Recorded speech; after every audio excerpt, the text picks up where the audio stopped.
We don't need little changes, we need gigantic, monumental changes. Schools should be palaces. Competition for the best teachers should be fierce. They should be making six-figure salaries. Schools should be incredibly expensive for government and absolutely free of charge to its citizens, just like national defense. That's my position. I just haven't figured out how to do it yet. If you recognize that quote, that's because it appeared in an episode of the hit TV drama The West Wing. Spoken by character Sam Seaborn, who was played by actor Rob Lowe, the speech resonated with many viewers and caused people to debate important questions like, should education be a free, basic human right for everyone? Is there a better alternative to the current education system? And why do schools operate more like businesses than like other industries such as national defense? Well, it's been 20+ years since that speech first aired on TV, and in the real world, the cost of education has skyrocketed. Student debts are at an all-time high, and both parents and pupils continue to be suckered into the same old way of doing things. The education system has most people trapped, and some institutions are laughing all the way to the bank because of it. But knowledge is power, and with it, we can begin to fight back. This is what schools don't want you to know. But before we continue, make sure to give this video a thumbs up, subscribe, and hit the bell icon to be the first to be notified of new behind-the-business videos that we post every week. Let's begin. Education is a massive part of human growth and development, especially for young people. The school you attend and the grades you achieve can heavily impact your future career prospects and therefore your overall quality of life. This means that there is huge demand for education.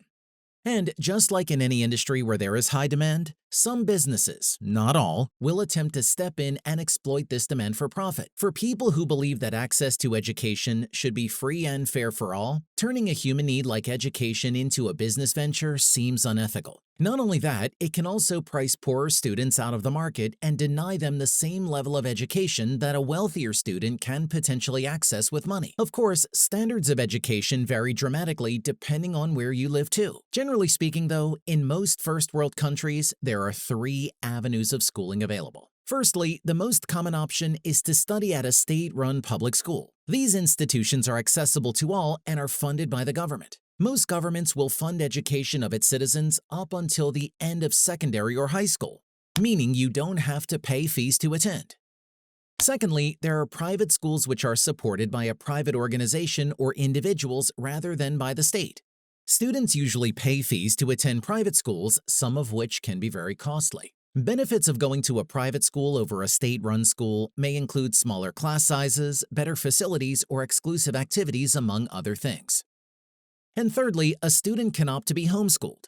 As you can guess, that involves studying at home, either choosing to follow the same syllabus as public schools, or in some countries, the students can follow their own, entirely different syllabus. The availability of these 3 options, as well as the definitions of public and private education, varies for students around the world.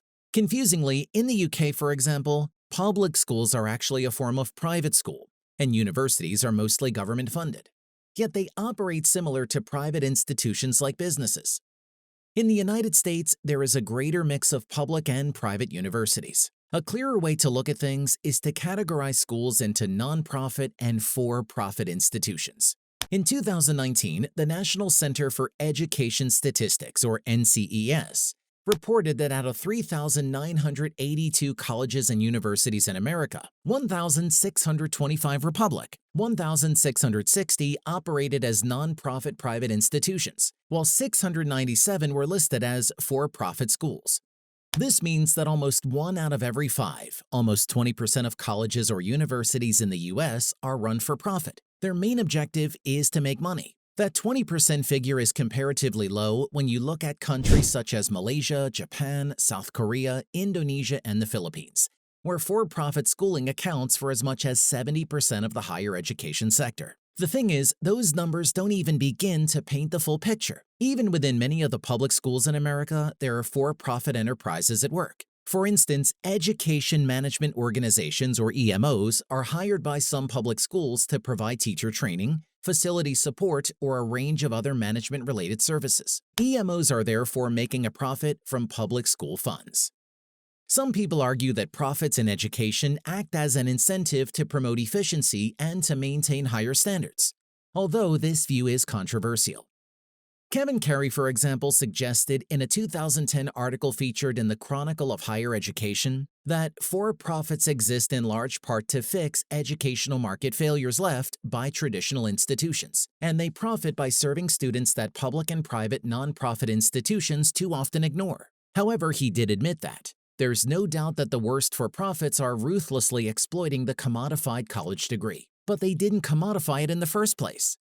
Depending on where you are, public or nonprofit schooling isn't exactly free or cheap. You may have to pay for reading materials like textbooks, which are often ridiculously overpriced, laptops, uniforms, extracurricular programs. These costs all add up, and there's usually a company behind it all making a profit somewhere. Your taxes don't pay for everything.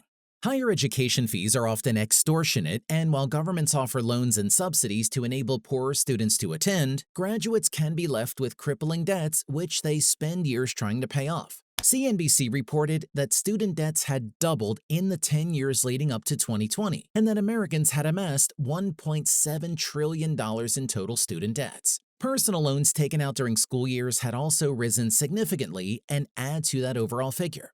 Cost of living, tuition fees, administration costs, updating technology, and modernizing school buildings are all set to add to the rising figures associated with getting a degree or diploma in the future. Starting off your career with financial stress is not good for mental health, and the money spent on getting an education these days is often better spent on providing for your family or investing in a business that suits and interests you.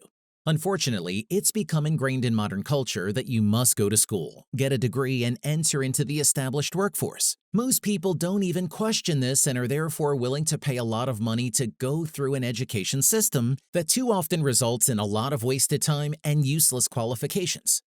However, the COVID-19 pandemic proved to everyone how volatile traditional education systems and job market are. It highlighted the main thing that schools don't want you to know, that there is an alternative.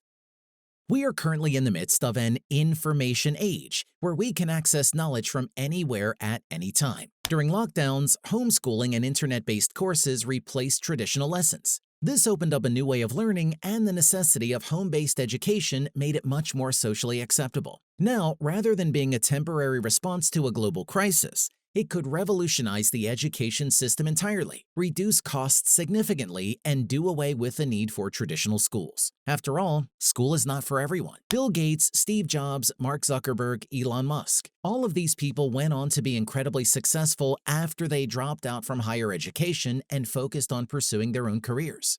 Of course, those are some extreme examples, and we can't all be genius billionaire entrepreneurs. But we are in an age now where most of us can choose our own paths, and we don't need to blindly follow in our parents' footsteps. The costs of modern schools are starting to outweigh the benefits, and highly respected professionals are voicing their support for alternative methods of learning and career development. Mark Cuban, another billionaire entrepreneur, stated in an interview that there's a point of diminishing returns in terms of what it's worth for a college education and how much debt you're willing to saddle yourself with.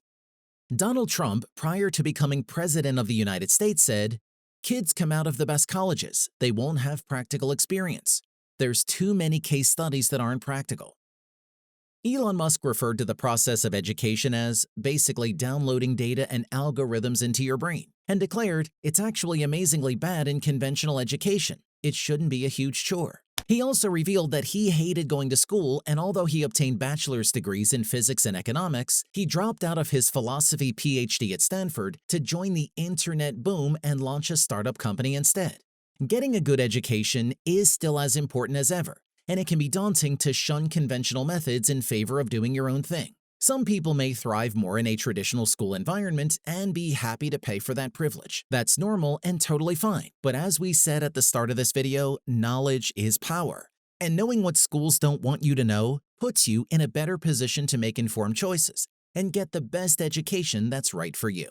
So, have schools lost their value as places of education? Are too many schools profiting from something that should be made free to all? Let us know your thoughts in the comments. As always, if you enjoyed this video, make sure to give it a thumbs up, subscribe, and hit the bell icon to be the first to be notified of new behind the business videos we post every week. Be inspired, and we will see you in the next one. Since you made it all the way to this point, here are 2 more videos that YouTube thinks you are going to love. Go on, click on it. Let's see if they're right.